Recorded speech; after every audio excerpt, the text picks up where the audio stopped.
बच्चों, इस तस्वीर को गौर से देखो और मेरे सवालों के जवाब दो।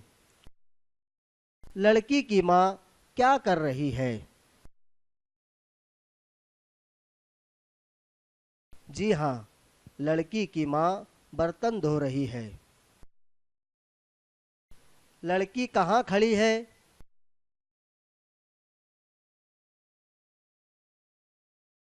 बहुत अच्छे।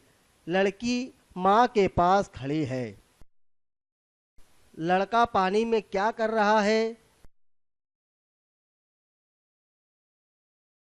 लड़का पानी में नाव चला रहा है।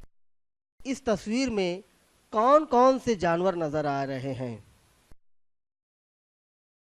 हाँ, इस तस्वीर में गाय और बकरी नजर आ रही है। औरतों के सर पर क्या है?